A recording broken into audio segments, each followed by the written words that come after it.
Welcome everybody back into NerdSesh. As always, I'm Carson Bradburn. Alongside me is Logan Camden, and today we are going to be previewing in depth both of the upcoming conference title games in the NFL. Cannot wait to get into that. But before we do, Logan, there is more massive news to talk about. I cannot think of a season in which there has been so many major head coaching changes. And the latest big name to get the boot, Sean McDermott from the Buffalo Bills. We have oft discussed this day on this show, Logan, and the potential of this at some point happening.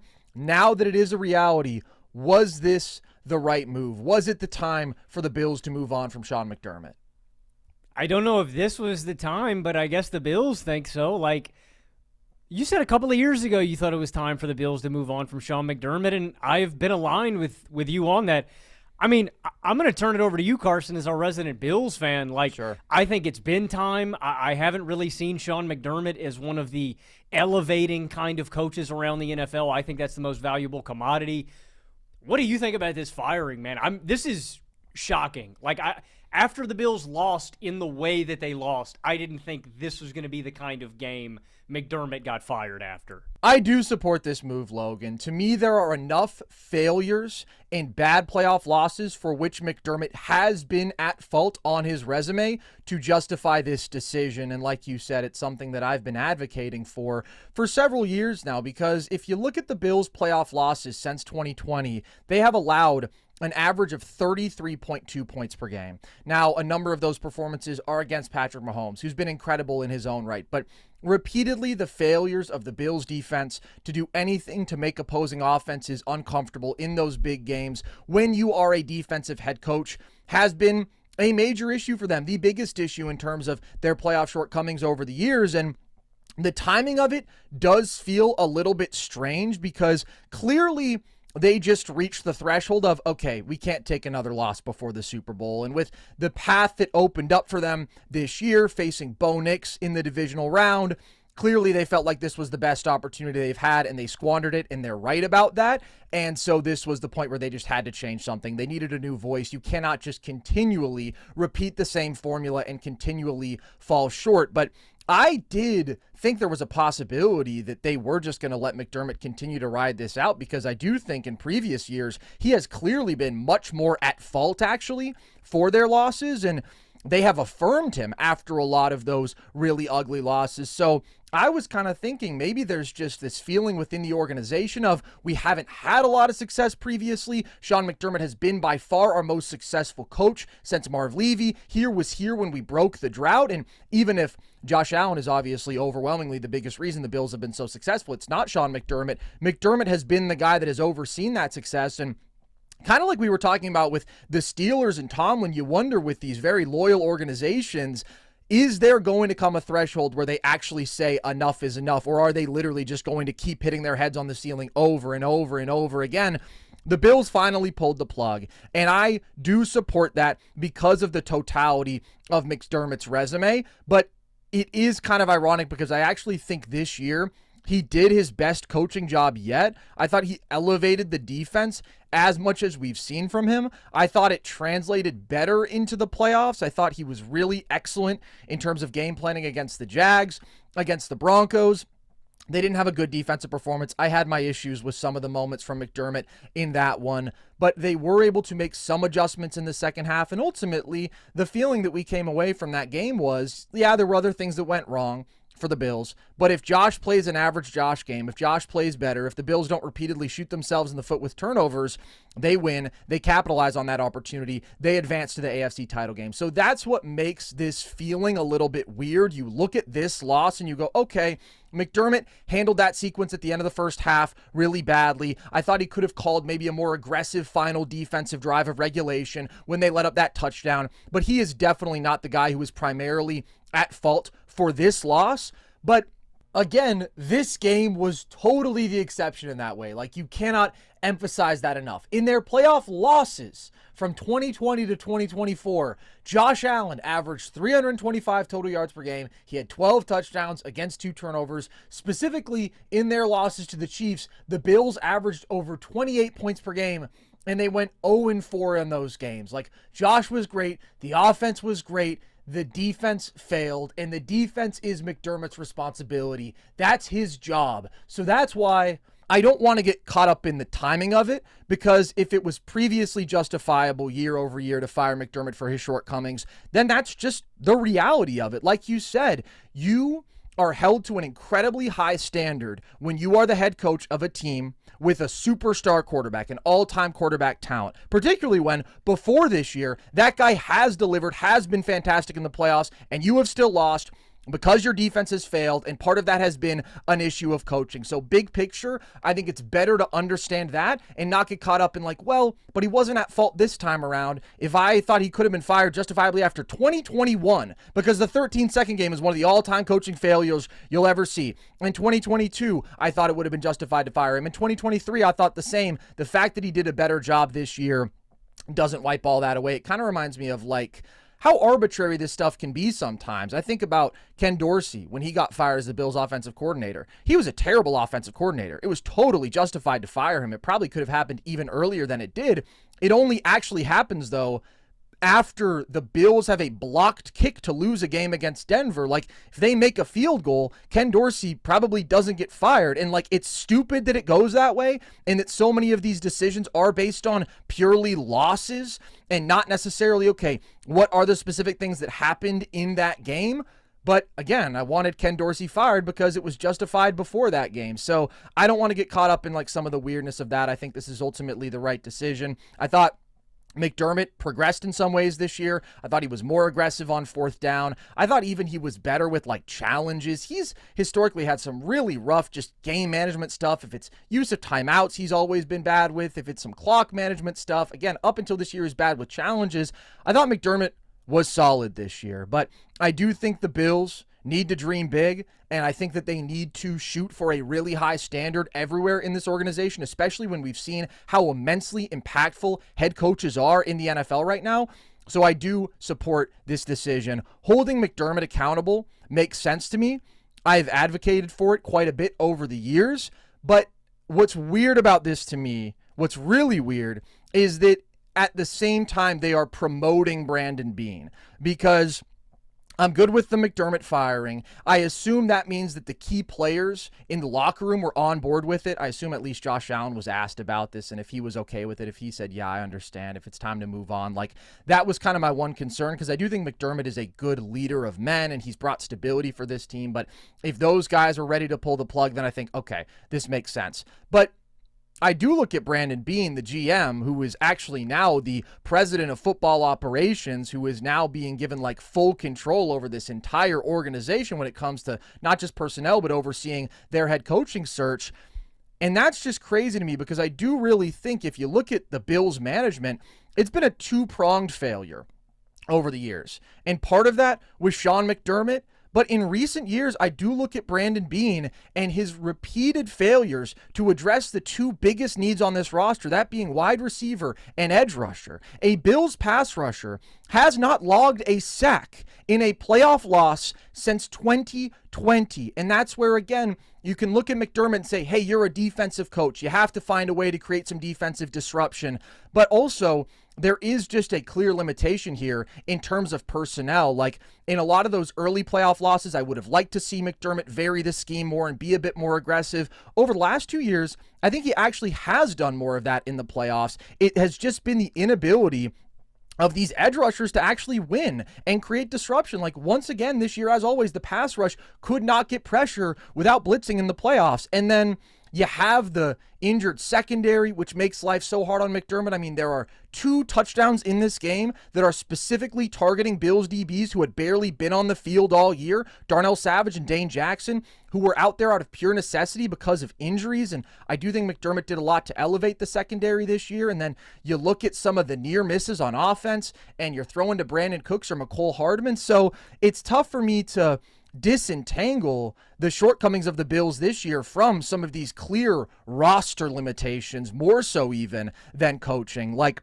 when you look at how they've handled edge rusher, It's been repeated half measures and misses. Von Miller, that was a huge miss. Bosa, to me, it's a half measure. Like, it's sort of a half swing. Again, let's see if we can find the undervalued guy who should be pretty good. Ultimately, not enough of a difference maker. They've only drafted one starting caliber edge in Greg Rousseau over all these years. They completely missed with Boogie Basham. AJ Epinesa has just been a rotational guy. Like, they just haven't addressed the biggest need on this football team that's been staring them in the face for so long. That is inexcusable.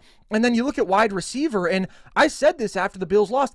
They don't need a wide receiver one, in my opinion, because of what Josh does to elevate his team and elevate his pass catchers, because of what they have in the offensive line, because of what they have in the run game, because Khalil Shakir is very dependable. Like, they are a team that is able to run the ball a lot. They are a team that protects well, and they're a team that has an elite superstar quarterback who can spread the wealth and create and elevate these guys, and they don't need to be investing super high draft picks or paying premium top dollar at the wide receiver position, but they do need decent players outside of Khalil Shakir. He has not been able to deliver that. Keon Coleman was a terrible miss. Josh Palmer was a miss. Curtis Samuel was a miss. Those are the two highest paid receivers on the Bills roster this past season. Amari Cooper was a bad miss. Like, the list goes on and on. Overall, he has just failed at addressing the biggest needs for this football team. The defense needs more talent, period. They need more speed, athleticism, youth pretty much everywhere. They were scrambling to pick up guys who just knew this system, old veterans of this team like Jordan Poyer and Trey White, and Sean McDermott was able to make them a good secondary and a good pass defense with those guys. So that's where, with all the issues I've had with McDermott over the years, and I'm fine with this decision because of it, I actually support them letting go of McDermott. The fact that they would not take a good, hard look at Brandon Beane with some of the clear personnel failures on this team doesn't make sense to me. The fact that they wouldn't, just hold on to him and say, okay, but Brandon, you understand, you're also going to have to prove your worth. You're also fighting for your job here because what you've done over the last couple of years isn't acceptable. For them to basically frame this as, we have the ultimate confidence in Brandon Beane, we're giving him even more power. Sean McDermott was the problem here. That's what doesn't add up to me. If they were going to move on from one, I probably would have moved on from both. I certainly would not have promoted Brandon Beane, though, and instilled even more confidence in him and said, yeah, you're safe, buddy. You're doing great, because he hasn't been. I mean, I completely agree with the Brandon Beane point. I was going to get to that later. I think that if you're going to clean house with McDermott, you should get rid of him too. He just hasn't been good. I think he's equally or more responsible than McDermott for this team's failures over the past 5-6 seasons. Again, it's just, you're going to restart with coach. Why not restart with GM too? I don't think either of them have been particularly good at their job. I want to go back to a point you were making earlier with Harbaugh, McDermott, and Tomlin. I think for all three of these guys, you're seeing a through line in the NFL with two different things. One, I think for all three of these guys, it was the straw that broke the camel's back. I don't think any of these individual isolated incidents did it. I think it was the accumulation of frustration for these fan bases over the past couple of years. But you're also seeing that I think it's a sign of the times in the NFL, and I think organizations are becoming increasingly more impatient because they look at the successes of the teams around them. I want to talk about the four teams still in the title game and a team that we saw play in the divisional round recently, and look at the commonalities. For a team like the Rams, they found their head coach in Sean McVay. They found the guy, right? Yep. They made the big swing. They got Matt Stafford. They said, F these picks. We want to go win championships. And they hit on their draft picks throughout the late rounds every single year to build out this defense. Yeah. They proved with just competence and being efficient with your draft picks and making sure that you're maximizing out your assets, that you're there even though you sacrificed some of your most valuable assets to go and get a Matt Stafford, a Jalen Ramsey, guys like that. You look at a team like, and I'm saying this for a team like Buffalo and a team like Baltimore that is increasingly getting frustrated with their star quarterbacks. They see, okay, Harbaugh's not elevating, right? McDermott is not elevating our guy at this point. We want someone that maximizes it. For Baltimore, you look at a team like the Seattle Seahawks, and they're in a very interesting spot. Who would have thought in this offseason that they were going to win 14 games and be in the NFC title game? Baltimore let that guy that is leading them on this charge walk out of their door, right? And I think that these teams are kind of having a reckoning. Yeah. If that guy's not in place, there is someone that we can insert, and he is going to elevate us to that point. Like, for teams like New England and Chicago, I relate them more to a situation that I'm going through, like Pittsburgh. It's not, oh my gosh, we have to suffer for 2 to 3 years at the bottom of the NFL and get all these high draft picks and hit on them. It can be one offseason, and boom, we get our quarterback, we get our coach, and we're there. Yeah. The NFL has always stood for something. That's not for long, and I just think that you're seeing something across the league that there are guys that can do it for you immediately in one offseason. You can make these big sweeping changes.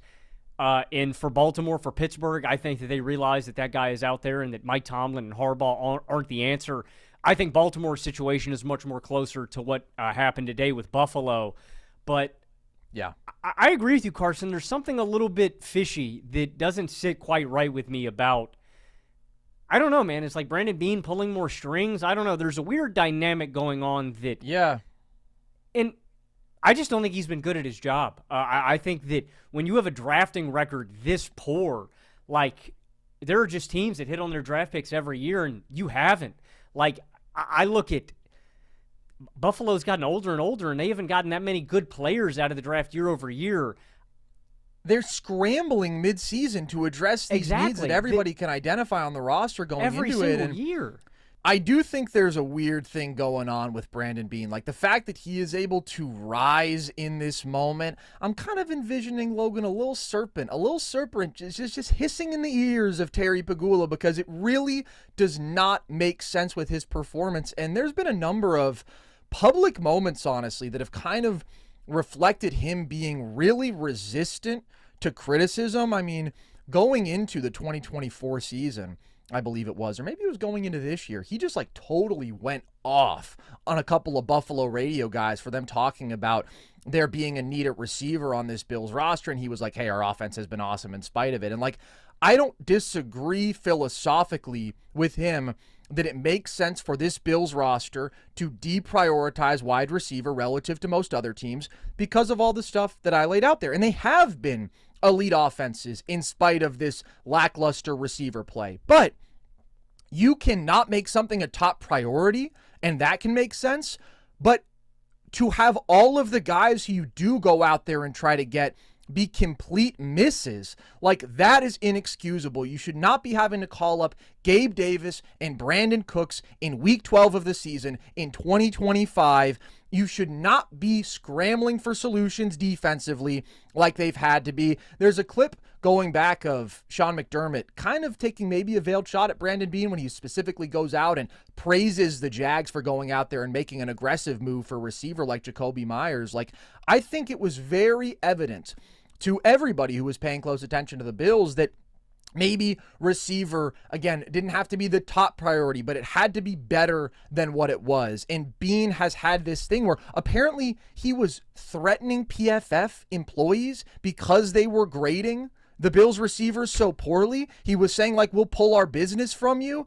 I don't know. I just don't like that whole picture there. I really don't. And regardless, Brandon Beane has a whole lot to prove this offseason, because at this point it's like, okay, McDermott's gone. Now we are looking at you. You are the holdover of this regime now. You have been given even more power. You need to nail this head coaching hire. You have to get somebody who is better than Sean McDermott, which is not a given, right? Sean McDermott has a level of competence, a level of stability. He is additive as a defensive guy, especially in the regular season. He's consistently been able to produce pretty good defensive results for the Bills on that side of the ball. You got to go out there, you got to crush that, and you have to address these same things. Like, we're tired of these half measures with edge, man. You got to go out there and you got to take a fucking swing, and you have to actually hit it. You have to upgrade this receiver situation. You have to make this defense less reliant on 30-something-year-old guys. You know, we got Shaq Thompson out there playing like huge snaps for us. They're just too slow. They're just too old. Milano has regressed over the years, of course, because that's what happens in football. You need to constantly be replenishing. The standard is you should have a hit rate of 2.5 starters per draft class. If you look at the Bills drafts since 2020, they have a total of 10 draft picks who are starters for this team. That number should be 15. That's a big difference. And particularly, like, the 2024 draft class is one of the worst you will ever see. There are 2 recent years in which the first pick of the Bills draft were Kyer Elam and Keon Coleman, just like these complete misses. Guys you don't even want in the organization. Guys who are like actively bad, destructive when they're on the field. Yeah, this is a massive, massive offseason for Brandon Beane. And it does definitely feel like a changing of the guard. You mentioned Harbaugh, you mentioned Tomlin. Those guys don't just have the same commonality of we have been kind of hitting our head on the ceiling, underachieving in the playoffs. Obviously, it is different because with the Steelers, it's been like, we can't win a playoff game, right? We just have this sort of archaic mindset as a football team, and we've deprioritized offense and been incompetent there. Whereas with the Ravens and the Bills, it's we have the elite quarterback. We need to be doing more. And I don't think it's a coincidence that all these teams kind of looked at this season, felt like there was specifically an opportunity this year. None of them were able to cash in on it. So you see why they all were pushed out the door. But they also all have that similarity of being more old-fashioned kind of guys, more culture builder kind of guys. Tomlin and Harbaugh specifically, not play callers on either side of the ball.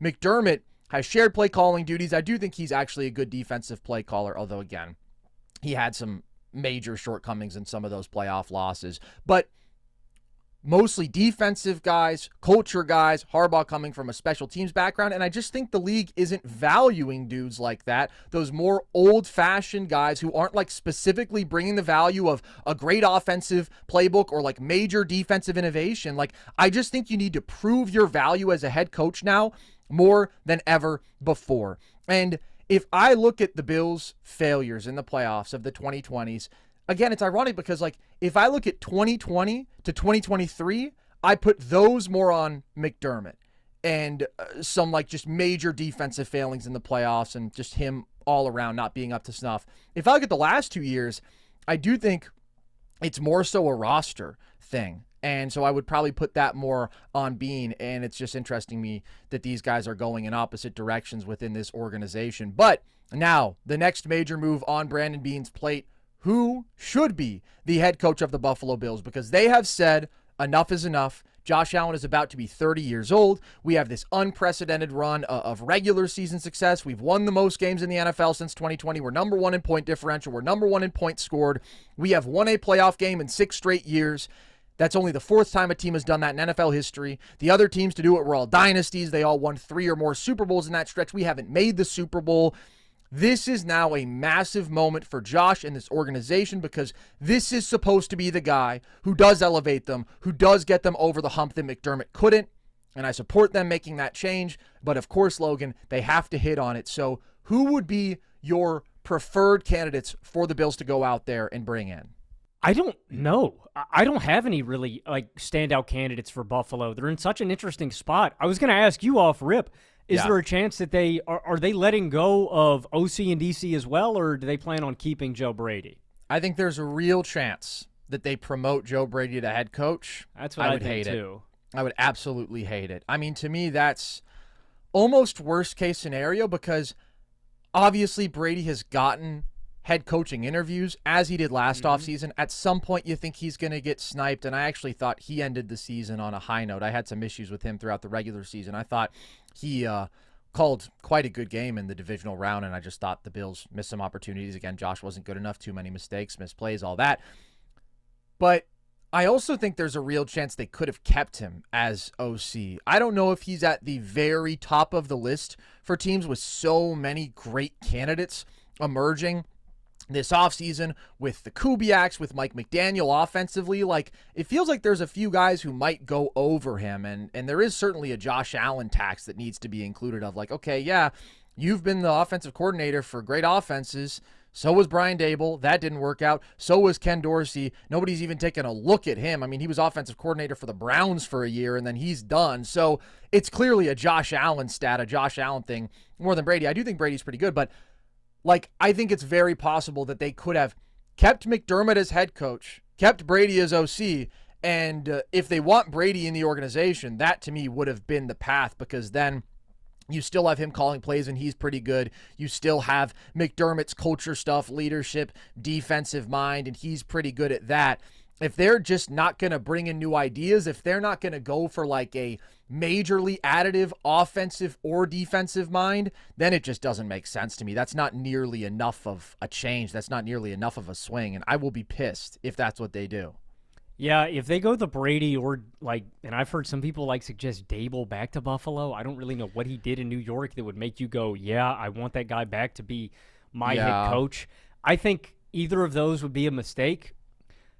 Carson, I think Mike McDaniel is in the number one spot for maybe all of my teams, but especially Buffalo and Pittsburgh. I know people are weirded out a little bit by Mike McDaniel's personality, and that guy is the strangest interview I have ever seen. Yeah. The way he just spews out word salads at the podium, that would be a stark contrast. Crazy look in his eye.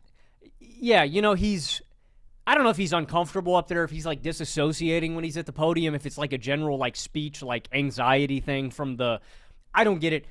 Say what you want about the guy personality-wise. I think he's a really good play caller, and the only reason Miami continued to struggle the way they did with him is because he had Tua at quarterback. I think if you give this guy a quarterback like Josh Allen, I just think there is a fusion there of one of the most talented quarterbacks I've ever seen and a brilliant offensive play caller and schemer. You get those two guys in a room together, and I don't know. This is me as a fan and as a guy who watches football. Yeah. I like Mike McDaniel.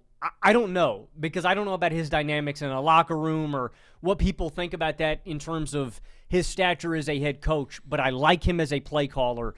I don't know if he's getting looked still as a head coach or if teams are looking him mostly as an offensive coordinator candidate. Mm-hmm. I think he is good enough that I can overlook some of the personality or the podium stuff or all of that. Yeah. I think he is so good at that, and that is the most valuable thing. With that, I also want to add, for Buffalo's job specifically, if you are going to fire Sean McDermott, I don't understand the appeal of going after a defensive-minded head coach. Not that that guy is not valuable in today's league. I think you look at a Mike Vrabel and you go, look at the success he has had back in New England. Obviously, Drake Maye is interrelated with that, of course, but that guy can still find success in the NFL. That's why I think Brian Flores is a very intriguing candidate. Yeah. It just doesn't really make sense to me why Buffalo would fire a guy like McDermott. I think Flores is better, but I don't know why you would let go of McDermott and then get a guy in that similar archetype. Well, because I think the Bills are falling short on the margins. The Bills are falling short by a field goal in the divisional round or the conference title game year after year. So a little bit better in a similar archetype is a meaningful difference. Flores is actually one of my top candidates. I have mixed feelings about this because I think there is obviously the path of okay, we go out there and we pursue the actual brilliant offensive mind who is so creative, so dynamic in terms of play calling. This offense goes even up a level. We're not a top 3 offense every year. Now we're just the best offense in football flat out. Maybe there's a guy out there who can do that. But then there's also the side of me that goes, we've been a top 3 offense 5 out of the last 6 years. We've been a top 5 offense every single year with 3 different play callers. Again, a couple of guys who did not have success at all in their next stops because we have Josh Allen, because we have the quarterback who has been the best at elevating offenses throughout the regular season in that time, and because we also do have a well-built offensive line, run game, tight end room. And so I do wonder if the best path is, Josh, we know what you can do for this offense. We know that you can lead us to put up 30 points per game in the regular season, and they've averaged 28 points per game with Josh at the helm in the playoffs, and yet they've still, again, lost before the Super Bowl every time. We want that actual defensive genius, and that is the pairing. That is the Brady Belichick formula, right? You got a quarterback who can elevate your offense, and you've got a great, great defensive mind. McDermott, I think, good defensive mind, not that. Brian Flores, to me, closer to that. Specifically when I look at what the shortcoming of the Bills has been, an inability to manufacture pressure. And again, I thought that McDermott was more creative this year than I've probably ever seen him. I thought he brought more disguise. I thought that he brought more creative, confusing, late pre-snap rotations and more DB blitzes and just overall mix shit up way more than he used to, when he used to play far too predictable coverages defensively, and they got picked apart by elite quarterbacks, and that was a huge problem in their playoff losses. But nobody is better at creating havoc defensively than Brian Flores. Nobody blitzes more. Nobody is more effective when blitzing. So I'm like, all right, I look at Brandon Beane and I'm like, you better get us that edge. But regardless, if there is a guy who can create confusion, who can create pressure at a level that does supersede personnel and that goes far beyond what McDermott even could do, that does make a lot of sense to me. So if I'm going defensive, Brian Flores is the guy I want. He is the guy because it's not just culture. It's like actual, tangible, additive defensive scheme. He is brilliant. I would be very happy with that. And then I do look at the other side of the ball. And McDaniel's an interesting candidate because I think he's a brilliant play caller. I genuinely do wonder, though, if he's just like too weird because Buffalo is a tough football team. And like McDermott may be gone, but he's instilled that in them. I feel the exact same way about McDaniel to the Steelers, and that's why I want Flores. That's why Flores is my number one guy for the Steelers. And also, this probably shouldn't matter, but like the Bills have just embarrassed the Dolphins so many times. I'm like, I don't know. After years of looking at this guy and probably saying, hey, we fucking own that guy, like I would imagine there's a level of mutual respect there because they see what he's able to bring in terms of scheme, but with his personality being what it is, with the Bills having absolutely destroyed the Dolphins year over year, it just doesn't click perfectly for me with McDaniel being the head guy. Now, if we could go dream scenario, Brian Flores is our head coach, McDaniel is our offensive coordinator, I would take that in a heartbeat. The reality is that's probably more of a fantasy than anything else. So if I do look at an offensive guy, my top candidate is Klint Kubiak because I think he's done a hell of a job. I think he's probably going to be the top candidate on the head coaching market this year, or certainly one of them. And by the way, the Bills are going to be the best job. There's good jobs out there this year. There's nobody who would take over Buffalo. The consistency year over year they've had, like they have shown loyalty to their head coach as an organization, and they have fucking Josh Allen, right? You take that over anything else. They're so close. Klint Kubiak, I think, is specifically a great play caller in ways that fit this Bills team so well. He's a great play-action play caller. Sam Darnold this year, number 1 in EPA per dropback out of play action. Derek Carr last year was number 5. So he has led back-to-back great play-action offenses with good play-action quarterbacks. Not great quarterbacks necessarily, though. He's a great play caller when it comes to passing out of those heavy looks where the Seahawks get big. That's when they've been most effective as a passing attack. That's interrelated with the play action, of course. The Bills love to get big. The Bills like to bring out a 6th offensive lineman. Not as much this year, but they love to go multiple tight ends. I think that is, again, very conducive to the Bills offense. That's what they're set to excel at with their personnel, with their run game, with their offensive line, with their tight ends. He's going to prioritize creating a run game, which Joe Brady has already done for this team. That's the big difference between him and Daboll. Like, Daboll had more talent at receiver. Those passing attacks were more dynamic, but they did not have nearly the run game they've had with Joe Brady. Part of that is personnel for sure, but also there were times where Daboll just wouldn't try to run the ball. I mean, he might hand the ball off 7 times in a game, and like that was just kind of unserious. It put too much on Josh. So Kubiak is going to be more Brady-esque in terms of that priority on the run game. He succeeded in building a good run game in New Orleans when Derek Carr was healthy, like when they had an actual capable quarterback out there. The Saints averaged 138 rushing yards per game and 24.5 points per game last year. Like, we were saying Klint Kubiak was the most valuable person in the organization, and they let him go to Seattle. But they were legitimately good offensively when they had a competent quarterback, and it's working in Seattle. Down the stretch of the year, they've been running the ball extremely effectively. He will have by far his best personnel to execute that with the Bills.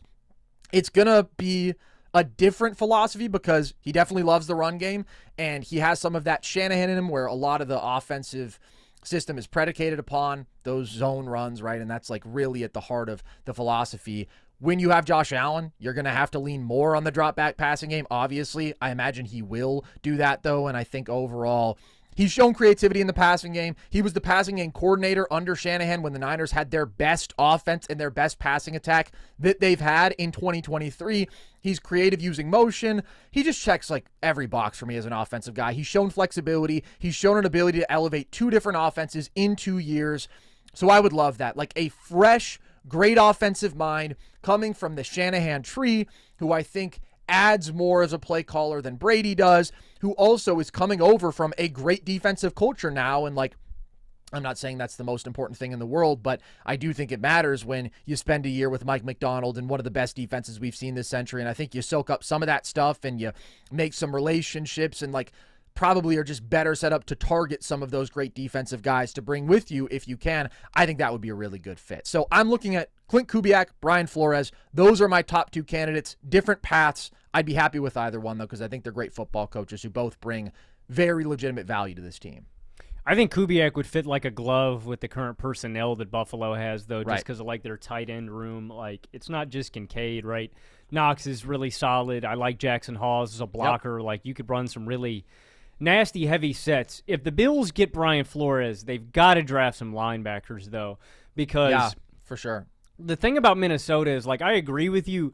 Flores has always been creative in terms of his timing, right? If it's a DB blitz, if it's linebackers, but most of it is predicated on like that old Steeler Bill Cowher stuff, like from the early 2000s. And I just say that because they had so many damn good linebackers in there. What I mean by that is it's all on the disguised pressure look at the line of scrimmage where you don't know who is coming at you and you don't know who is dropping back in coverage on every play. And Flores is brilliant at doing that. That's why I really like him to Pittsburgh, where I think he could squeeze all the juice out of a room with Patrick Queen, Peyton Wilson, Nick Herbig, like young, fast guys. I don't really think Buffalo has those guys in-house that Flores could. And that's where first 3 rounds for Buffalo, I'm with you. I got Josh Allen. I got enough receiving talent that Josh can use. My offense is solid, right? I know that we're going to be a top 5 to top 10 unit because we've got the guys in place. Top 5. You can say top 5. They've been top 5 every single year. I'm just saying fluctuation. It's new guys are going to come in. You don't know. They're going to be there, though. Linebackers, edge, that is where I'm investing basically all of my resources. Yep. More importantly, though, and I can't believe I'm saying this late into the episode, Buffalo Bills, if you guys are listening, if you are out there, there are so many talented edge rushers that are going to be available this offseason. Yeah. It's not just great head coaching candidates.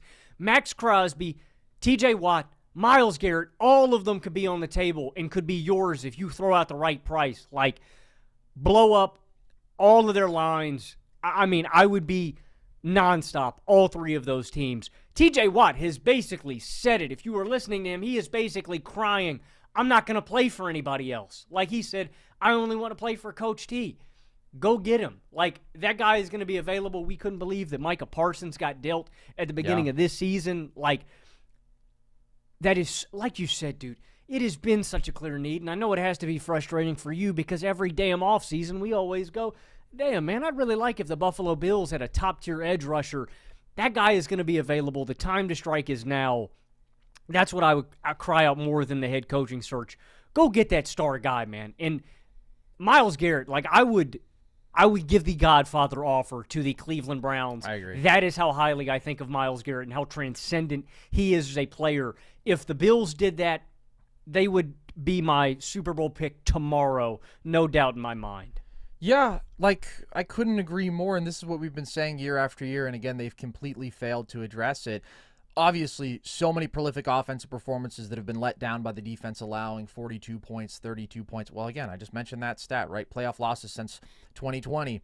What was it? 33.6 points per game allowed. That's insane. The sack stat is the most ridiculous one I think you've ever dropped about the Bills. Jerry Hughes, Logan. That's Jerry crazy. Hughes. What year was he drafted? 2008? 2012. Oh, 2012. Wow, okay. Jerry, a little younger than I thought. No. Jerry was, I'm wrong. He was early. He was 2010. You're right. Okay. We split the difference. Yeah, I was going to say 2010 at first. But anyways, that's an old man. And it really is an unbelievable stat. But I agree with you because even though this year Josh did not play well, Josh made mistakes, James Cook made a mistake, like there were just so many things that went wrong for this team offensively. They still put up 450 yards against a great defense. They still put up 30 points against a great defense. And if you could get that one stop at the end of regulation, if you had a pass rusher who could end the game, close a game out for you once, you could win that football game. So again, I put this one mostly on Josh, but I don't think you can overlook how many times the Bills' defense, and specifically that pass rush, has just been completely anemic in big games. And I think you also make a great point about Flores. It's not like a guy who is brilliant when it comes to drawing up blitzes is just going to be able to make any linebacker a very effective blitzer. The Bills don't have blitzing linebackers. Like, that's just not the personnel they have right now. They don't have that sort of speed. They don't have that sort of athleticism. Their linebackers are mostly relying on their IQ at this point. They have veterans at linebackers, so they have to prioritize that. But that's where I'm like, dude, the only thing this offense needs is one or two more legitimate, solid receivers. Everything else should be about the defense. It should be about adding actual dynamic talent on that side of the ball, pretty much at every level, but especially up front and with the linebackers. And they need to be capable defending the run, which they haven't been in years. It would be a big change in scheme going to Flores, because the Bills have just been a team that is one of the lower blitz rate groups in the NFL, and now you're going to the Blitz King. It would require some change in personnel too, but like nothing that isn't attainable to me. And that's where, again, I look at Brandon Beane and I'm like, okay, do your job. Validate your position. Validate the fact that you have been protected in all of this, and actually do something to elevate this football team in the way that you have failed to do so in recent years. So it's going to be interesting where they go. I'll tell you who I don't want. Don't want Joe Brady promoted. Don't want Dable back. Like, I want new ideas, man. I don't want, hey, this guy has been a Bill before, so let's just bring him back. That doesn't move the needle for me. I don't want a Tomlin. I don't just want a culture guy. Well, I know they would have to trade. Dude. I really hope not. I've seen that rumor. I've seen him mentioned on the list of candidates. I believe Tomlin has some clause with the Steelers. Like, if Tomlin were to go to any team, they would either have to get permission first from Pittsburgh, or Pittsburgh would have to do some sort of trade deal. Like, isn't that what happened with Sean Payton or something exactly like that? Yeah. So they would have to do that. I don't think that's an additional reason why I don't think Tomlin is going to go back into coaching this year. I agree. I totally agree. But regardless, I hadn't heard that, man. That makes me laugh, man. You guys, we get another William and Mary guy, yeah, and it's over for me. So Sean McDermott, man, what a complicated relationship we had. Well, he and I never spoke, but certainly I had many thoughts about him, dreams about him, nightmares. Overall, I probably in some weird way am going to miss him. You know, I don't have love for him. I don't have nostalgia for him like you did with Tomlin, where it's like, yeah, there were disappointments, but also Tomlin was still doing a lot to elevate those rosters, and obviously you have the memory of a Super Bowl. Like, most of my memories of Sean McDermott, especially in big moments, are negative, are me feeling like he was holding the team back. Nevertheless, he's been the coach of the football team for the better part of a decade. He's been Josh Allen's coach for his entire career. Like, he has been a fixture in the Bills organization. And if you just overlook the fact that he told the fellas they should act more like the 9/11 terrorists, then maybe you could get a little bit romantic and miss Sean McDermott a little bit. But ultimately, again, I know it may feel a little weird after this game specifically, but big picture, this was the right decision. He just admired them because of their teamwork. I just want to be clear about that. Yeah, he admired their teamwork, and that was probably the only example in the history of mankind he could have used to express that thought. The big game is almost here, and there's no better way to cash in during America's biggest sporting event than Prize Picks, where it always feels good to be right. And since the big game is right around the corner, that also means it's your last chance to get into the football action before next season. So close the season out right with Prize Picks by getting $50 instantly in lineups when you play your first $5. With the new social feeds feature, you can share Prize Picks with your friends and copy lineups from winners with a single click. Copy lineups you like or use them as inspiration for your own picks. And with Prize Picks, I don't have to wait until next year's draft to keep playing fantasy. Prize Picks lets you play fantasy football every week, even in the playoffs. Pick your favorite players and win when they hit their projections every week, no draft required. Download the Prize Picks app today and use code NerdSesh to get $50 in lineups after you play your first $5 lineup. That's code NerdSesh to get $50 in lineups after you play your first $5 lineup. Prize Picks. It's good to be right. Let's get in to the football games, Logan. Fucking crazy time in the NFL. Absolutely nuts. Heads are rolling in terms of the head coaches, but you know who is incredibly safe, Logan? Sean McVay, Mike McDonald. Let's start with this matchup we have in the NFC. And before we even get into the keys to this game, Logan, do you mind if I just hype up this game for a little bit? Because go for it. This is a truly exceptional matchup that we are being treated to. These are the two best teams in the NFL. Whoever wins this game will be the Super Bowl favorite to me. I have had these as the top two teams in my power rankings for a while now. I've had that philosophy. I mentioned after the Rams kind of snuck past the Bears and, it hasn't been the prettiest postseason for them. I was like, maybe that gap isn't what I anticipated coming into the playoffs between the Rams and the field. I think the Seahawks only cemented their dominance in that first playoff game, but I do definitely still feel that these are the two strongest teams in the league. And there's some great stats to support that. This is from Aaron Schatz. Shout out to him. He's got some great stats. By total DVOA, this is by far the best matchup in the NFL of the last 47 years. So that's just the two teams competing in the game, their DVOA added up, because the Seahawks and Rams were by far numbers 1 and 2 in DVOA this year. They are just the 7th matchup in which both teams had 30% plus DVOA, and it's a pretty cool list. 2013 Super Bowl, Denver-Seattle. 2004 AFC title game, New England-Pittsburgh. 97 Super Bowl, Broncos-Packers. 92 divisional round, interestingly, Cowboys-Eagles. 2017 divisional round, Vikings-Saints, great matchup. 2019 Super Bowl, Niners-Chiefs. That's the most recent, but both these teams are up at like 40%. Seattle's at 41% DVOA. Rams are at 39%, really, really high. But it's not just the fact that both teams have been so dominant. It's specifically the amazing contrast we're going to get between peak offense and peak defense. You just don't get a better elite offense versus elite defense matchup than this. We have the number 1 scoring offense going up against the number 1 scoring defense. We have the number 1 EPA offense going up against the number 2 EPA defense.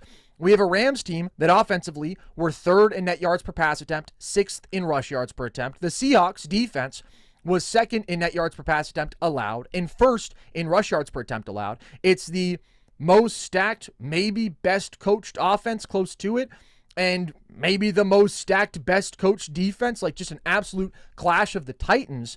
It is also the first playoff meeting between the top two teams in the NFL by point differential since the 2017 Super Bowl. That was Eagles-Patriots. And, of course, the cherry on top here, it is the 3rd meeting this season between these two division rivals. Both games were decided by 2 points or fewer in the regular season. Both teams got one. The Rams outscored the Seahawks 58-57 in total, a separation of 1 point across those two games. So all that to say, Logan, regardless of what happens out there on paper, this is a matchup of the Titans, and it does not get better than this when it comes to playoff football because of the caliber of teams involved, the contrast involved, the bad blood involved. Like, this is as good as it gets, and so I can't wait to see this game. It's going to be wet and wild. It's going to be wet and wild, Logan. Well said, as always. With that hype out of the way, what is the first key that really stands out to you when you look at this matchup? There's a few big ones. The first thing I'm looking at is if the Rams offense can push the right buttons. I think the Rams, as you mentioned, are the most talented offense in football. I think they've got the personnel to match up against anybody. And I think it's going to be close either way. But the Rams have struggled to do that in the first two games, I think. Really specifically last week in their inability to turn the ball over to Kyren Williams and let them eat on the ground when Matthew Stafford was struggling. The key matchup to me with this Rams offense and Seahawks defense is specifically the fact that Seattle is so reliant on nickel and that the Rams can go heavy without sacrificing how good they are in the passing game. That's just the first dynamic that I'm really interested in. How often do the Rams go to these heavy sets? How often are they trying to establish the run against the Seahawks defensive front? And does that matter? Or are the Seahawks just going to win straight up in nickel all game? I'm really interested to see the Rams' philosophy from the beginning of this game. And interrelated with this, a second key is which quarterback is disrupted more. Matthew Stafford, I think, has been really disappointing under pressure in these first two games in the playoffs. I hold Matt Stafford in really high regard, and he has looked uncomfortable. He has been inaccurate, and he has been disrupted by pressure.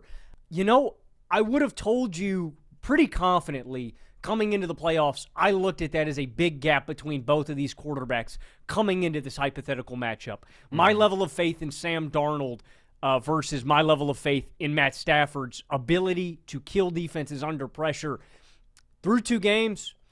Granted that, this was a walk in the park for Darnold last week, right? Like that was a cakewalk. That gap isn't as large as I would have anticipated coming into the playoffs. And I think Matt Stafford is a little bit more susceptible to pressure, and we saw that this last week. So those are the first 2 big things that I'm looking at with this matchup, and it's pretty much breaking it. I'm just so excited, man. I do think these are the 2 best teams in football. I don't want to act like this is just a de facto Super Bowl, and whoever comes out of the AFC is going to get bowled over, but it does feel like whoever wins this game is going to be the heavy favorite going into Super Bowl Sunday. Yeah, it does feel that way, and I think you highlighted the right first key matchup here. It's, the Rams offense against the Seattle defense. Let's go strength on strength for a second here, but particularly Matt Stafford under pressure. That's been the most concerning aspect of the Rams' first 2 playoff games, 2 games that I thought they would win more convincingly because I was super high on this team coming into the playoffs. I had them winning the Super Bowl, and I was aware of this limitation with Stafford when we talk about him against the elite guys who are just younger, more athletic, more mobile, can do more under pressure, can do more to evade pass rushers, create out of structure, all that stuff. But it has been so ugly, dude. Stafford under pressure this postseason, 6 for 20, 89 passing yards. That's 4.5 yards per attempt. No touchdowns, a pick, a fumble lost, 24.8 passer rating, 5 sacks taken, negative 0.62 EPA per dropback. I feel like I just got flashbanged, man. Yeah. How do you think Matt Stafford feels, man, when he drops back and he sees pressure? Because it's been ugly out there. And the context makes it even worse because those numbers came against teams that ranked dead last in pressure rate, Carolina, this season, and 27th in pressure rate, Chicago. Now, both of those teams brought more blitzes to compensate for their lack of just straight-up pressure when they bring forward, where they've been so abysmal. But nevertheless, really bad pass rushes, bad defenses overall when it came to getting stops this year.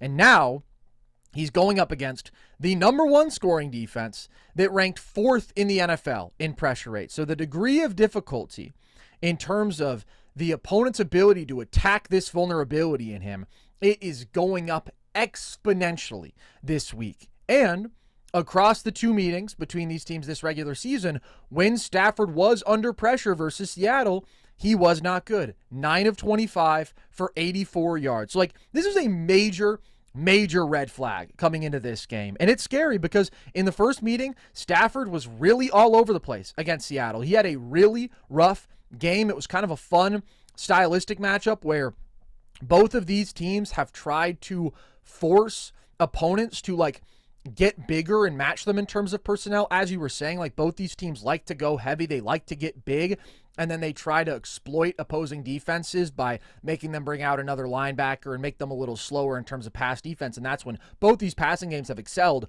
The Rams and the Seahawks both so well coached. Neither of them bid on that. Both teams stayed in nickel for pretty much the entire game. And both quarterbacks in that first meeting really, really struggled. That was part of the equation, just that they were not able to exploit anything in the passing game. The coverage was still so good. And the pressure that Seattle can get is really damn impressive and really problematic for Stafford. That being said, the second meeting, even though that's the loss for the Rams, their offense was so much better. And that's because when Stafford was not pressured in that game, he was essentially perfect. I believe he had 400 yards when not pressured in that game, a 143 passer rating. I mean, it was one of the better quarterback performances we've seen this year. Also, the best receiver performance we've seen with Puka Nacua. But that's where I think this battle, when we talk about Stafford under pressure, is as much as anything about the Rams offensive line and the Rams pass protection against the Seattle pass rush, because they just have to keep him clean. We can say, Stafford has to be good under pressure. And I think that's true in the sense that he has to be accurate enough. He has to avoid the big mistake. But at the same time, Stafford's not going to start scooting around and making throws on the move, right, and doing things that he's just not doing at this point in his career under pressure. It's more so about how do the Rams limit the number of times that Stafford is under pressure in those problematic spots for him. And I am nervous for Stafford because of how it's looked these last couple games, but I do trust the Rams' offensive infrastructure a lot. even against this phenomenal Seattle defense. And that's where, like you said, alleviating the pressure on Stafford by running the ball, getting in 13 personnel, getting into play action, those are massive keys. First meeting between these two teams, the Rams won because of their defense and their run game. Last week against the Bears, the Rams won because of their defense and their run game. So we may think of them as having such an elite passing attack, and Stafford is probably going to win MVP, but you have to lean on that run game, especially on early downs. Yes, you are going up against the best run defense in the NFL, and that's what I want to make abundantly clear. We can say, hey, get big against Seattle, try to run the football. Well, guess what, dude? In nickel, they've been an elite dominant run defense. Like, what they have in terms of their interior defensive line is so special. Everybody on this defense is physical, and they tackle like they are just an exceptional defense, right? They are so airtight all around. But the Rams, to me, just really need that balance. So you can say they're a great run defense. Well, you're a great rushing offense, and they're a great passing defense. So, like, you just have to find balance. That's everything for the Rams offense in this game. You cannot become one-dimensional against a defense like this, especially you cannot become one-dimensional in terms of overly relying on the passing game and allowing the Seahawks pass rush to kind of tee off on Stafford. And, like, I want to be clear, Stafford is so good, dude, and I feel like I've had a lot of negative stuff to say about him in recent weeks. Stafford's one of my favorite quarterbacks ever. He's a guy who I've long been a defender of. I love watching him. Like, I think he is a great quarterback and has been for a long time and has not gotten his just due throughout his career. So I just want to say that off top. And I think he is capable of having a great game against the Seattle defense, like we saw in their Week 16 meeting, but also it is a concern to me, their ability to create so much pressure when he has struggled so much under pressure in recent weeks and even in this matchup this season.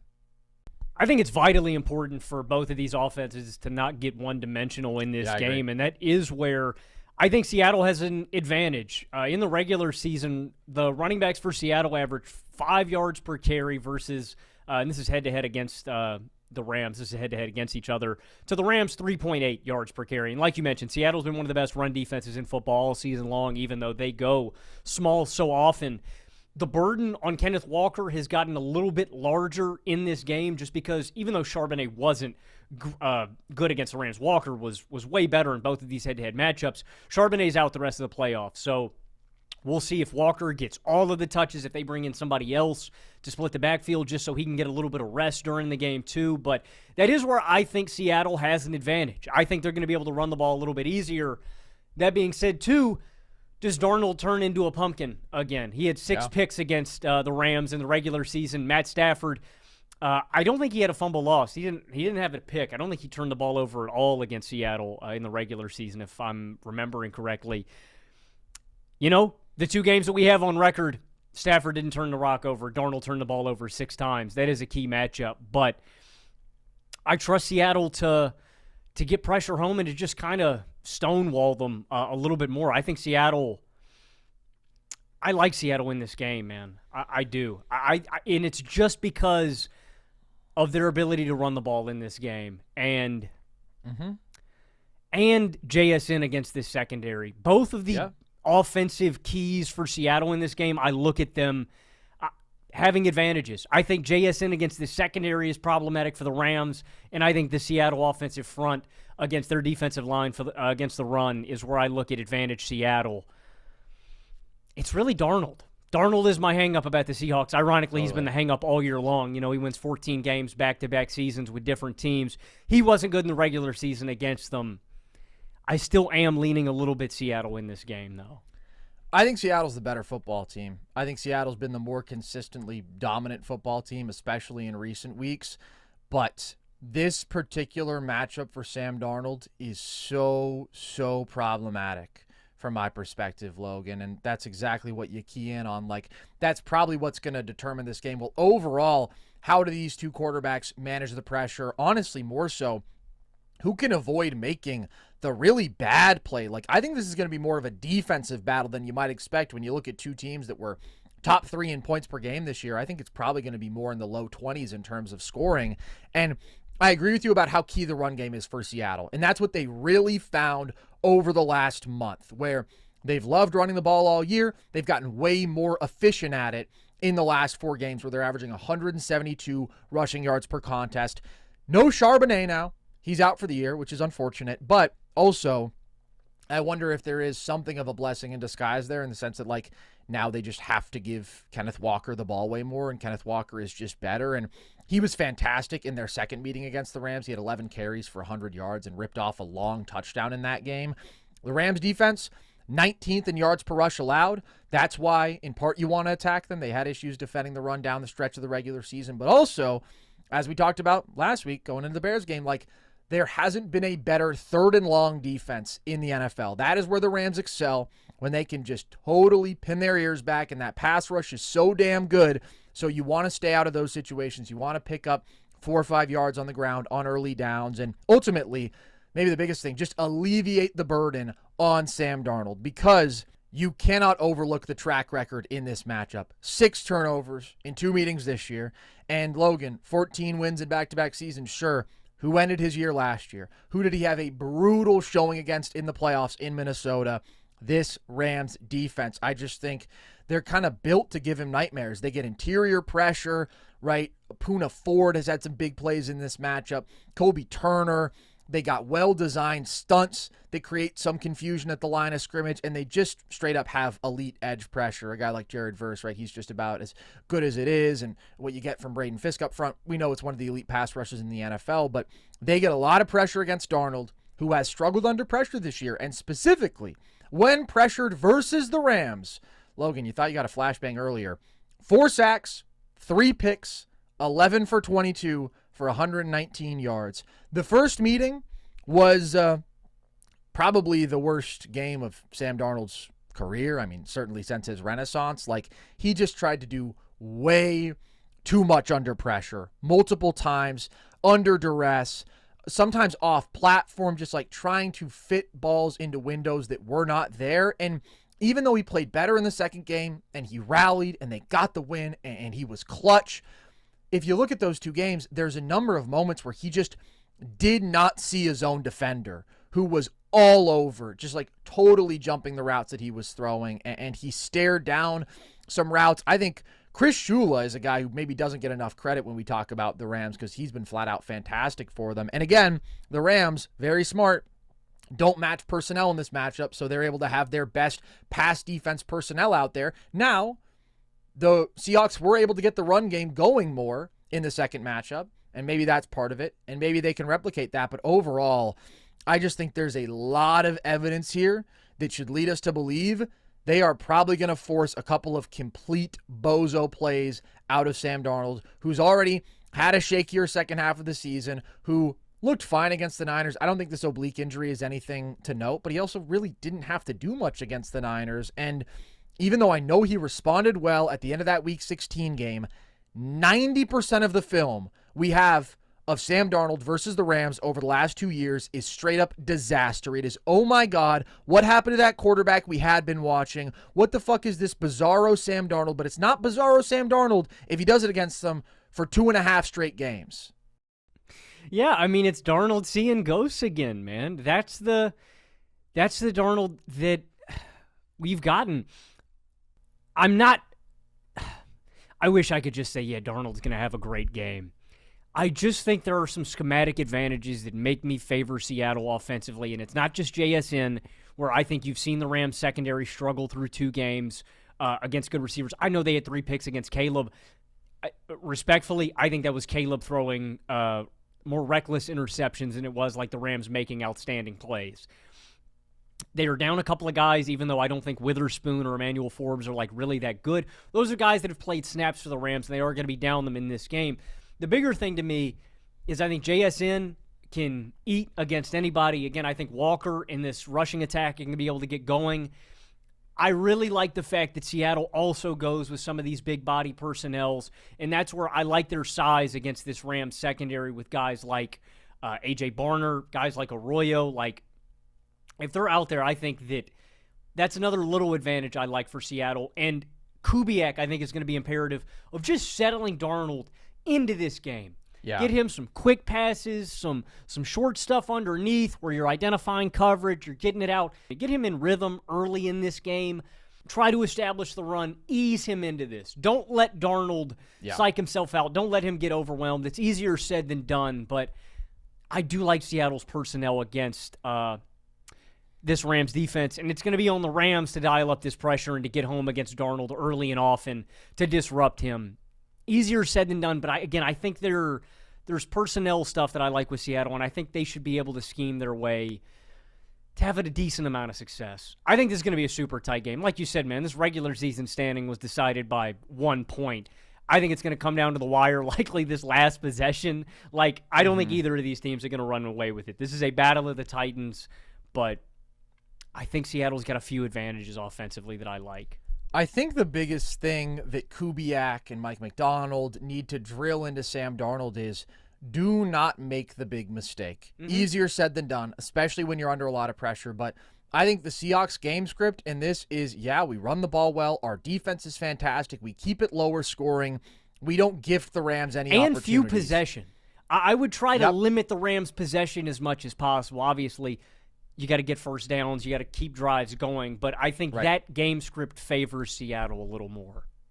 Yeah, I think I agree. I mean, I don't know if there's necessarily like either team is playing for a lower variance, higher variance game. No, I would agree with that actually, just because I think the Rams probably feel, hey, we get more possessions, we get more chances, we have the more explosive offense. Like, they probably think the rule of large numbers there favors them over a bigger sample size. But I just am so concerned by what we've seen from Darnold. Like, we're not talking about, oh, it's an interception, but it's a ball off a receiver's hand. We are talking about the worst interceptions you can throw. Him not seeing, like, Kobe Turner dropping into coverage, throwing the ball right to him. I mean, he's throwing the ball directly to defensive players over and over. They're meltdowns. They are complete and utter meltdowns, and that's what scares me so much for Seattle going into this game. The last key that does stand out, though, and I think you touched on it, we got the two best receivers in football this season, Logan, going head-to-head. So let's see who can be more outstanding. I think, obviously, they will never share the field, but that is a component I look at as being a key matchup. I thought the game that Puka played in Week 16 against Seattle was the best performance any receiver had all year, 225 yards, 2 touchdowns. He was a fucking football god. But both of these guys, I mean, 2 really good performances against their opposition. Puka, 318 total yards over the 2 games against Seattle.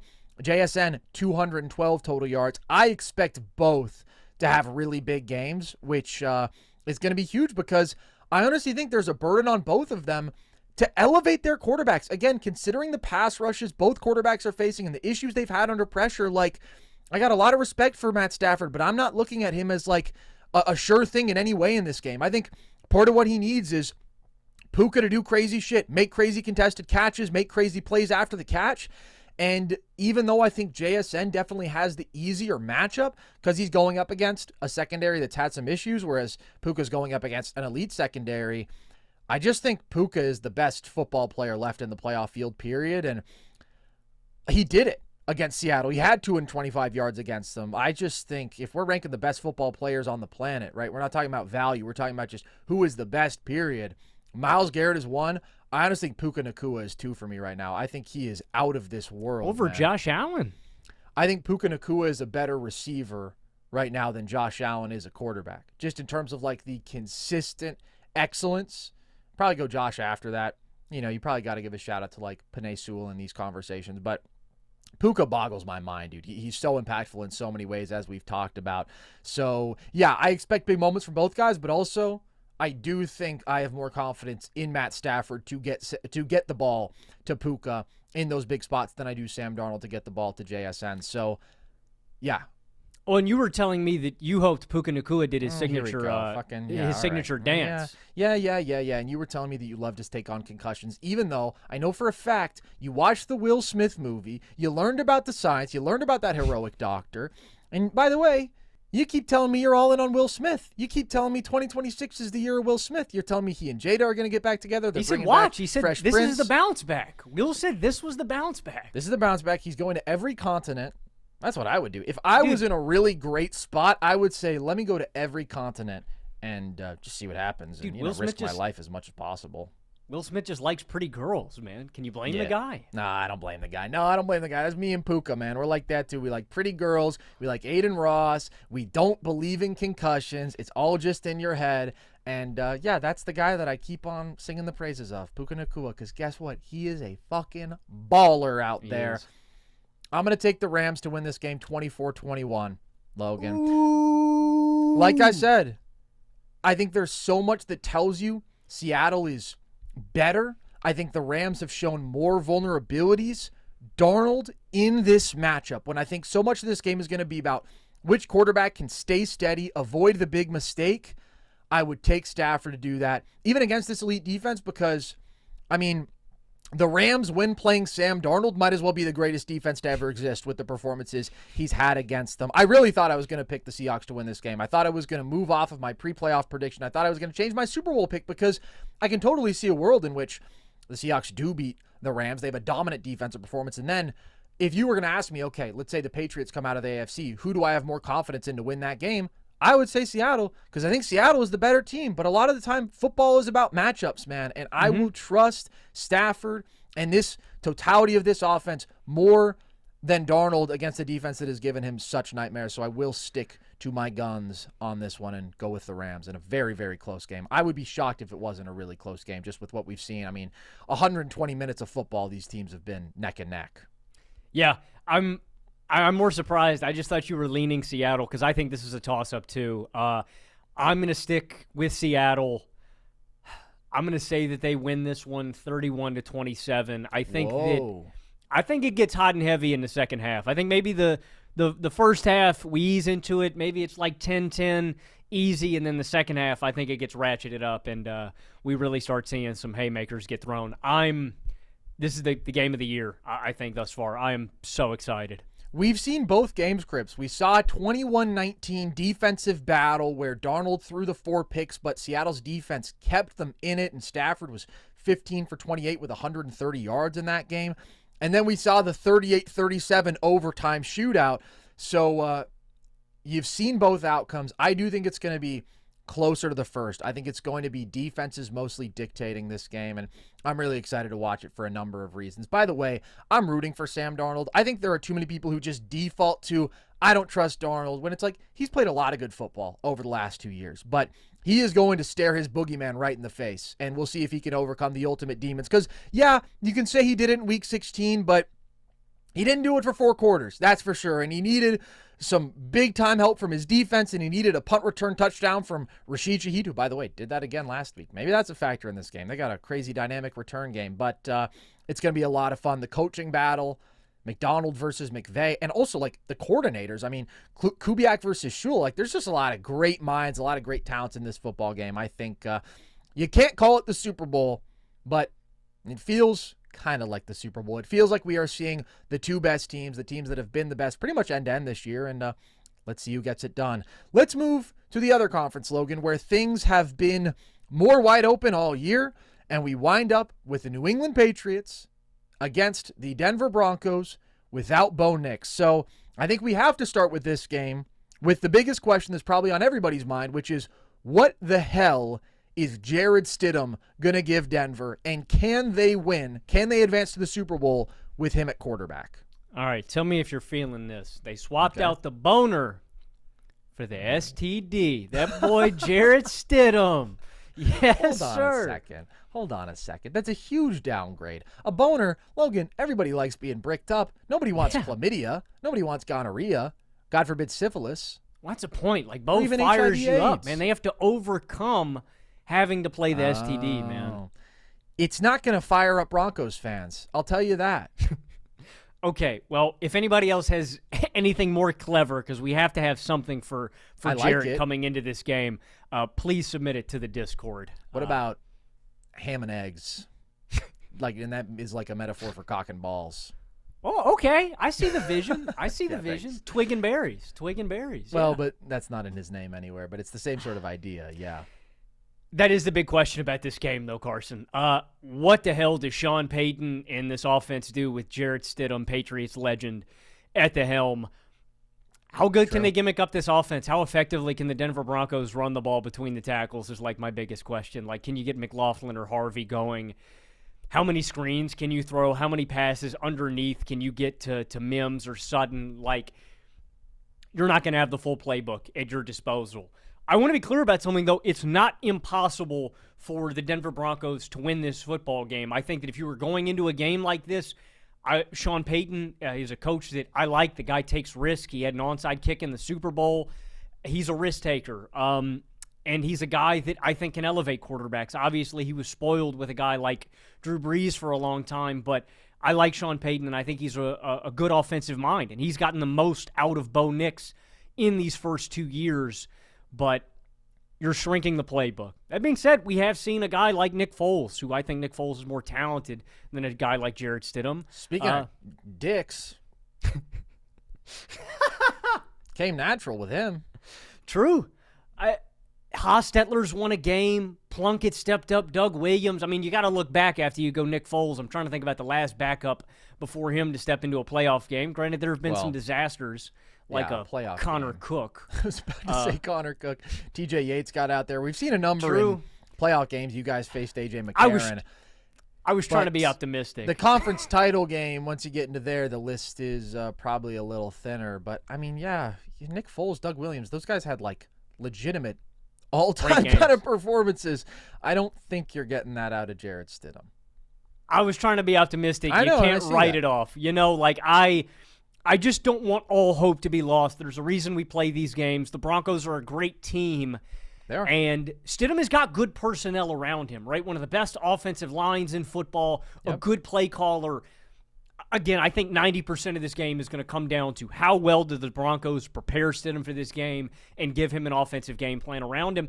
And then the other thing with it, because it's not going to be all on Jarrett Stidham's shoulders, how much can the Denver Broncos defense disrupt Drake Maye and this Patriots offense? And I don't think that's entirely out of the question either, because of what we've seen from this Patriots offensive line.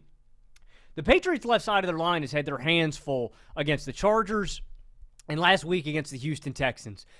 Drake Maye may have played better than C.J. Stroud, but he did not have a home run performance of a game, right? The guy has really shown some of his youth and lack of experience in these big moments and ability to deal with pressure in these two games. Drake Maye's composure and poise is going to be huge in this game, and if Denver can force some of these big momentum-swinging plays, can you get one of those game-swinging turnovers, a big forced fumble where Drake doesn't see you on the blind side, where he tries to gear up for a deep shot and you punch a ball loose? You know, you don't like pointing as things like that for keys to win a football game, but it's going to be imperative in this game, and I think Denver can do it. They were the best at getting after the passer this season. I mean, they had more sacks than any team in the NFL this year. It's a very rigid and specific formula for Denver, but they have the personnel and the people in place to execute it. Those are going to be the two biggest things, I think, for the Broncos to win this football game or be competitive in this one. 100%. And there is some good news in terms of Stidham stepping up. I mean, there's not much, but Sean Payton clearly likes the guy. He's one of the higher paid backups in the NFL. He's been in this system for several years. Like, those things do matter just in terms of his familiarity.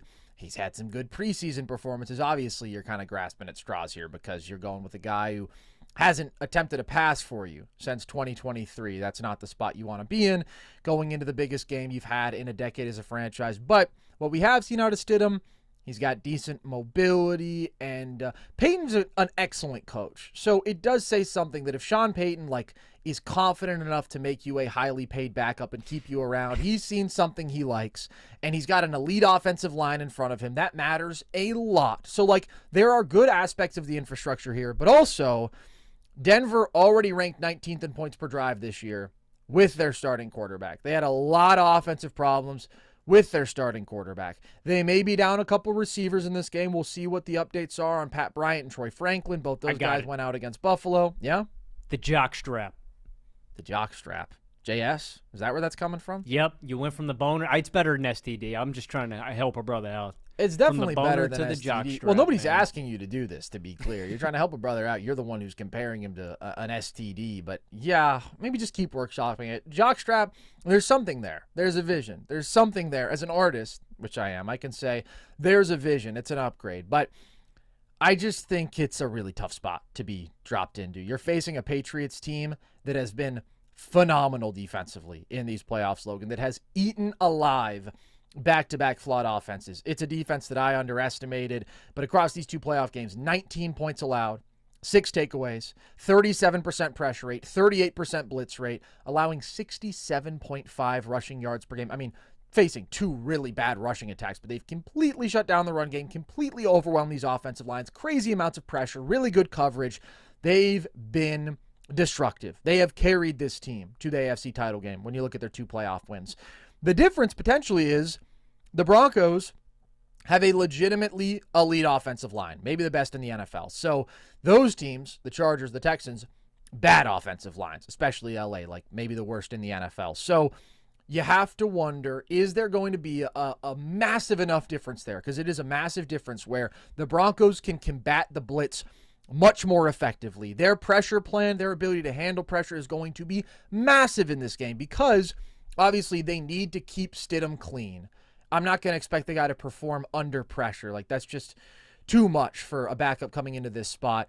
But the Patriots, although they've had 2 great defensive performances, I do truly believe they have to blitz to get pressure. They were a low-pressure unit when they didn't blitz throughout this year. They were a very low sack-producing unit. Like, they don't have the dudes up front to just straight up get pressure with 4. They've got to send extra pass rushers. And so if you can protect really well and your receivers can win, which I'm not super confident in, going up against a really good secondary with some guys down potentially for Denver, that would be the formula in the passing game. And obviously you just have to simplify things and make things as easy on Stidham as you can and lower the bar for what he has to do. And one thing that could be big for Denver in that regard, J.K. Dobbins potentially returning after missing the last 2 months this week.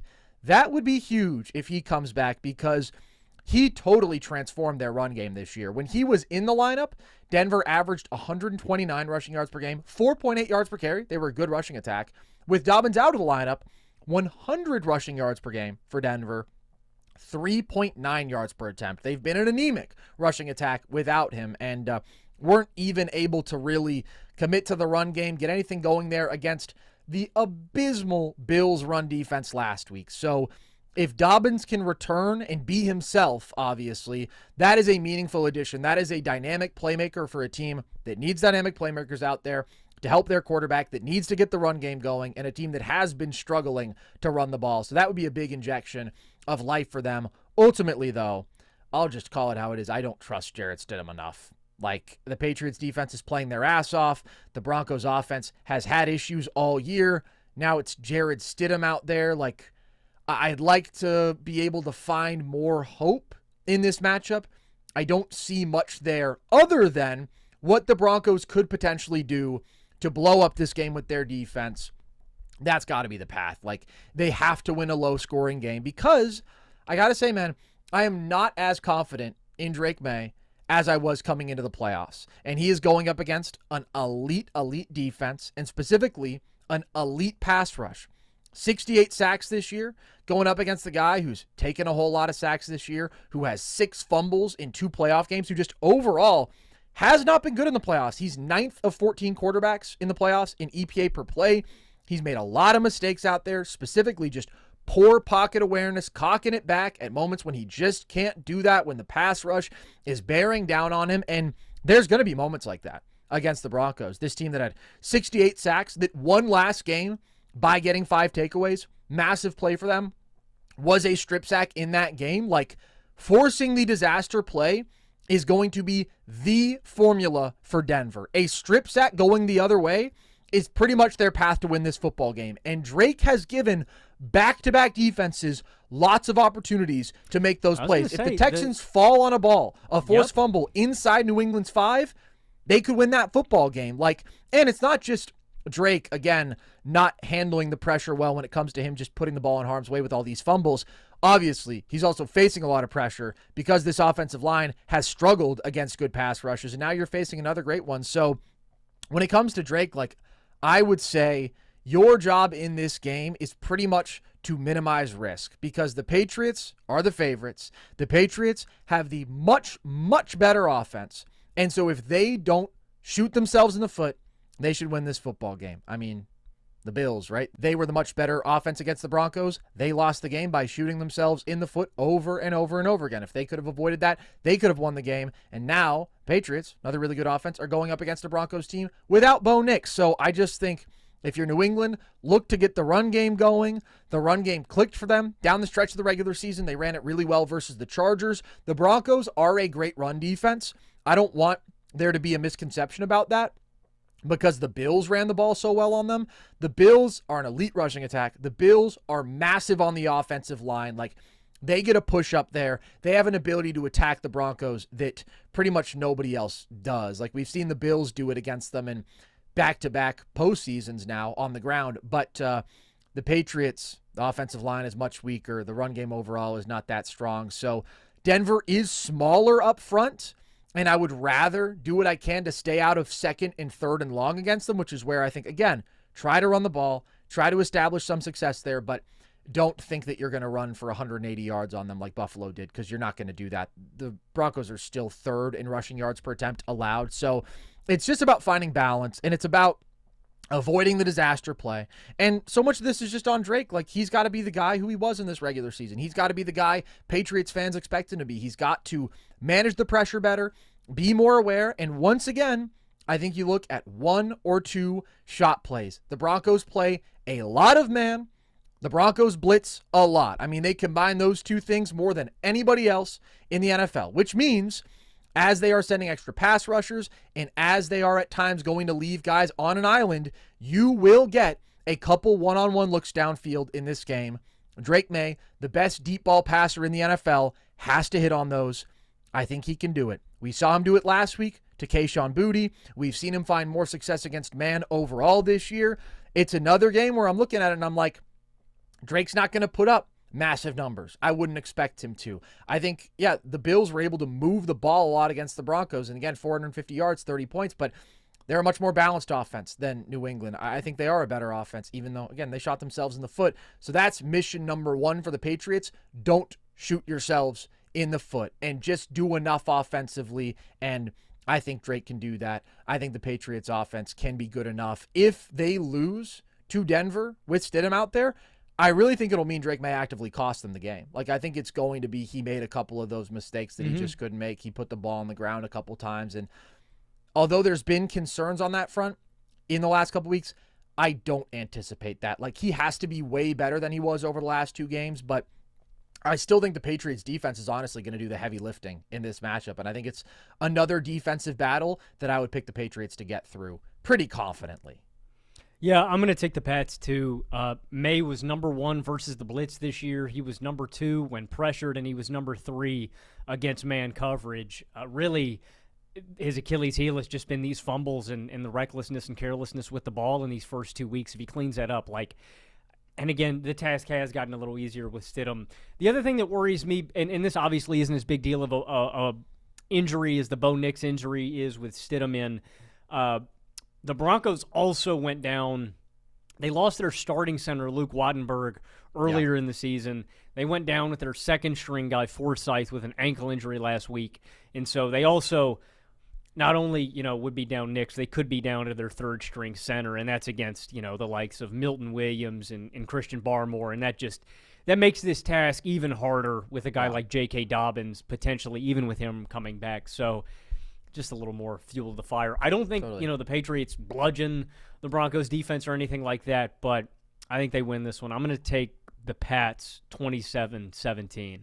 Ooh, I'm going to take the Pats 24-17. I think it's going to be lower scoring. That's what I'm anticipating in both these games. And I don't want to say the most obvious thing, but as we were talking about with Darnold, where the thing that should be drilled into his head over and over again is, hey, don't make the disaster play. Don't force the issue. That's exactly what I would be saying to Drake, because I think the game script, for both of those teams, for a lot of these teams this weekend, is, hey, let your defense do the heavy lifting and value every possession. It's playoff football, man. That's what it comes down to. You always see it.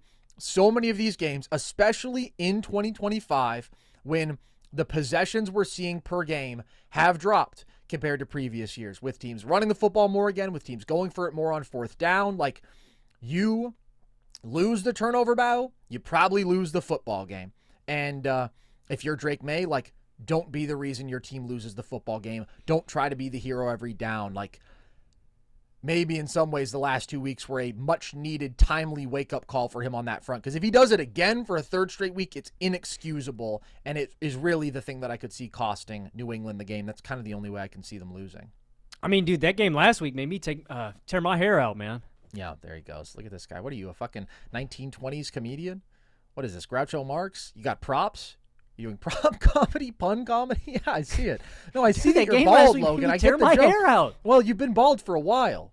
You've been bald for a while. Frustrating. You should have seen me, dude. And you don't have trichotillomania. Is that what it's called when you rip your hair out? I think it is. Somebody fact check that. Jamie, get on that. Jamie, get on that. All right, there you have it, folks.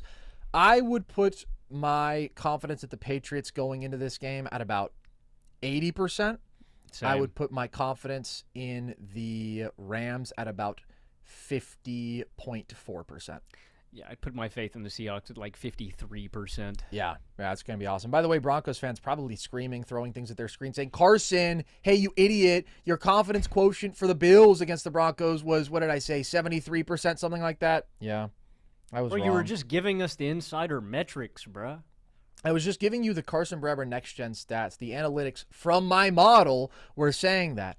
And I don't want to relive that game. I don't want to think about it. But, yeah, if the Bills don't turn the ball over a million times, they would win that football game. But guess what they did? And they missed the plays that were there. And that's the way it goes. You put Bo Nix on the Bills, and they win that game, man. Thank you, Logan. Very well said, as always. And now Sean McDermott is done, and we will be the 32nd jihad-free organization in the NFL. We are catching up to the rest of the league in that way. Thank you, man. Thank you, man. I appreciate that. Yeah. Big picture, we said it already, but as a defensive coach, you can't allow 33.2 points per game in playoff losses. We can bicker about the specifics of this one game, but I really do think that's missing the forest for the trees. Like, this was a long time coming in my perspective, and so I'm glad that it did happen. And now, a long time coming, we've got these championship games in a wild postseason, what many have called the most unpredictable in a long time. When I say many, I include myself, but Seahawks-Rams, I think most of us had that. I know both you and I had that, Logan, so let's see how it goes. Appreciate all you guys. Of course, we will be live Sunday night reacting to those games. We should have our NBA show. Want to update our contender rankings. Before that, I'm going to be in New York. So if that episode doesn't come out, it's because nobody would let me record anywhere in the entire city of New York. Everybody was very rude and cruel to me, and they called me a West Coast softie, and they beat me with sticks, and they threatened me with knives, and it was a bunch of guys snapping. It was a gang of guys snapping and humming a tune together, and they threatened me with knives. But hopefully that does work out. So, yeah, you guys know where to find us. YouTube, baby. Everything's there. All of our full episodes, all of our video essays, video breakdowns. You can listen to all of our full episodes across all audio platforms. And if you want, you can follow us across social, TikTok and Instagram at NerdSesh, Twitter at Nerd_Sesh. And you can join our Discord if you want to chat with the gang and be part of our community over there. So with that, as always, appreciate you guys oh so much. I've been Carson Breber. I have been Logan Camden. And this was NerdSesh.